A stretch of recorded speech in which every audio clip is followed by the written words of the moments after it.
స్మారకానికి స్థలం ఇస్తాము, రాజకీయం తగదు, కేంద్రము శ్మశాన వాటికలకు అంత్యక్రియలపై కాంగ్రెస్ అభ్యంతరం. అసలు కాంగ్రెస్కి అర్హత ఉన్నదా? ఏది మాట్లాడడానికి అర్హత లేదు. నిజానికి కాంగ్రెస్ నాయకులు నోరు మూసుకొని కూర్చుంటే మంచిది, అసలు ఏం మాట్లాడకపోతే మంచిది.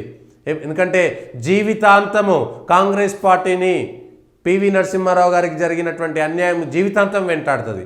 జీవితాంతం వాళ్ళు చేసినటువంటి పొరపాటు జీవితాంతం.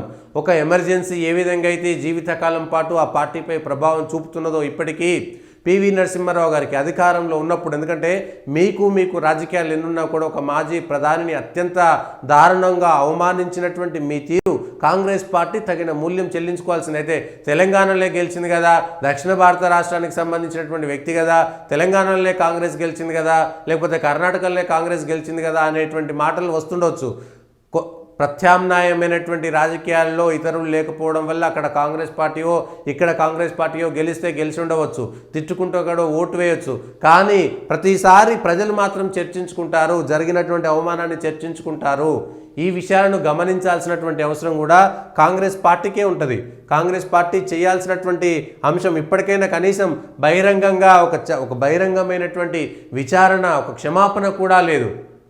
దారుణంగా అవమానించి తెలంగాణ ముఖ్యమంత్రి, తెలంగాణకు సంబంధించినటువంటి కాంగ్రెస్ నాయకులు చెప్పాల్సినటువంటి అవసరం ఉన్నది. ఆ మాట స్పష్టంగా పివి నరసింహారావును అవమానించినటువంటి తీరు, అంటే సోనియా గాంధీని ఎవరు ఎదిరించినా, సోనియా గాంధీని ఎవరికి నచ్చకపోయినా సరే, సోనియా గాంధీ గారి చల్లని చూపులు లేకపోతే ఎంత పెద్ద నాయకుడైనా సరే అవమానించి తీరుతాము, మేము చెప్పింది వినేటువంటి వాళ్ళ కోసం మాత్రమే మేము మాట్లాడతామనేటువంటి విషయాన్ని ఇంకొకసారి కాంగ్రెస్ పార్టీ రుజువు చేసుకున్నట్టే కదా. అటు రెండు విధాలుగా రుజువు చేసుకుంది. అవమానించి అట్లా నష్టపోయింది, అట్లా కాంగ్రెస్ పార్టీ వ్యవహార శైలి అట్లా ఒక రకంగా బయటపడ్డది. ఇక్కడ మేము చెప్పినట్టు వింటే మాత్రమే జరుగుతుందని మరొకసారి రుజువు చేయబడింది. మన్మోహన్ సింగ్ గారి విషయంలో కేంద్ర ప్రభుత్వం చేస్తున్నటువంటి వ్యవహారాలని చూసి హాయిగా వెళ్ళిపోతే సరిపోయేది.